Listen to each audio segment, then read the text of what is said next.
బంగారంతో భారతీయులకు విడదీయరాని అనుబంధం ఉంది.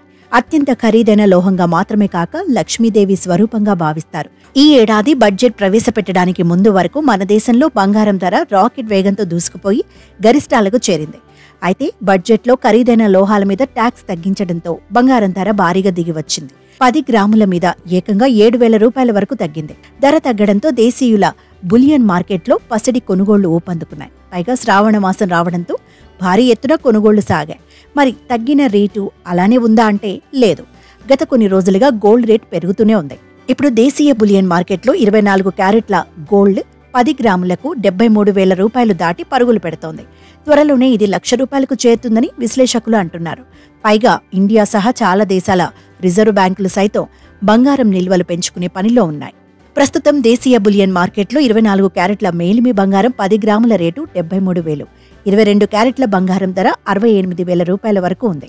అయితే ఇంత ఖరీదు పెట్టి బంగారం కొనడం పేదలు, దిగువ మధ్యతరగతి వారికి చాలా కష్టం. అందుకే వారి కోసం కేంద్రం సరికొత్త ఆలోచన చేస్తుందట. పేదలు కూడా గోల్డ్ కొనుగోలు చేసేలా 30,000 రూపాయలకే 10 గ్రాముల బంగారం కొనుగోలు చేసే అవకాశం కల్పించేందుకు రెడీ అవుతున్నట్లు సమాచారం. మరి 30,000 రూపాయలకే తులం బంగారం ఎలా సాధ్యమంటే 9 క్యారెట్ గోల్డ్తో సాధ్యమన్నమాట.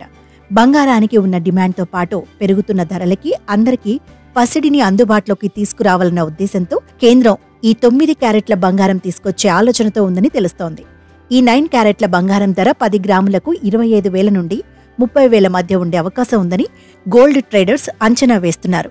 బంగారం ఎంత ప్యూరిటీ ఉంది అనేందుకు హాల్మార్క్, BSI ముద్రలు బంగారంపై ముద్రిస్తుంటారు. ఇప్పుడు 9 క్యారెట్ల బంగారానికి కూడా నాణ్యత ధృవీకరణను కూడా వినియోగించుకునే అవకాశం ఉంది. కేంద్రం తీసుకొచ్చే ఈ 9 క్యారెట్స్ బంగారం దిగువ మధ్యతరగతి ప్రజలకు ఎంతో మేలు చేస్తుందన్న అభిప్రాయం ఉన్నప్పటికీ మేలిమి బంగారానికి ఉండే డిమాండ్ ఎప్పుడూ అలాగే ఉంటుంది. మరి కేంద్రం అనుకున్న ప్లాన్ వర్కౌట్ అవుతుందో లేదో చూడాలి.